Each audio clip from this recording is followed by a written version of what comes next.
I would like to see true people with great talent at guns and being adept at guns, of which there's only a percentage of people. But whatever that percentage may be, it's a substantial number. Because you can't hire enough security guards. You can't hire, I mean, the school, your school as an example, Christine, you'd need 100, 150 security guards. That is a very big school with a tremendous floor area. You can't have that many. Who wants that many security guards standing all over the place, loaded up with guns? But you could have concealed on the teachers. They wouldn't know the people. Nobody would know who they are. And it is a tremendous threat. And by the way, instead of advertising, this school has no guns, we are gun-free, you let the people know the opposite. Nobody's going to attack that school, believe me, because they're cowards. They don't want to be shot at, and they're going to be shot at. So not everybody agrees with us. I know how you stand, and a lot of people do agree with us.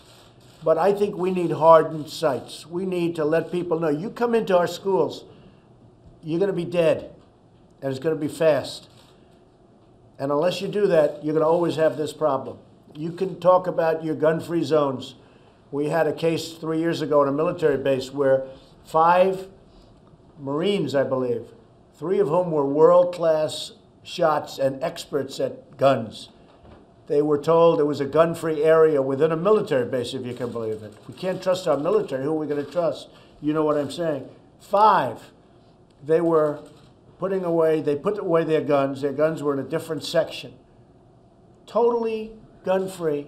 Their guns were 250 yards away from them, where they had to store them. And they went in for lunch, and a wacko came in and shot the 5 of them. He wouldn't have lasted for one. 3 of these people were world-class marksmen. He wouldn't have lasted for a second. But they stood there. There was nothing they could do. All 5 were killed. You know the instance I'm talking about. That was at a gun-free zone on a military base. Well, a school is frankly no different. I want my schools protected just like my banks are protected, just like everything else. And I get a kick. I was watching a politician, weak, ineffective politician last night. I'll tell you his name, but I don't want to embarrass anybody.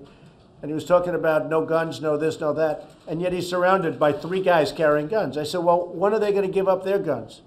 They're not going to give up their guns. But he wants everybody else to have no guns, all right? And you have plenty of them. So we have to harden our sights. We have to be very careful. And these people, as adept as they may, they have to go to training, I would say every 6 months or every year. They have to have a fairly, really a rigorous course in what they're doing. And they should be paid extra money.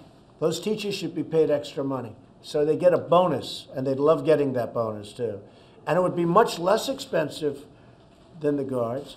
It wouldn't look bad. If you have guards, it looks like you have an armed camp. That would look terrible. Because people are talking, we're going to put a lot of security guards in the buildings. It would look terrible.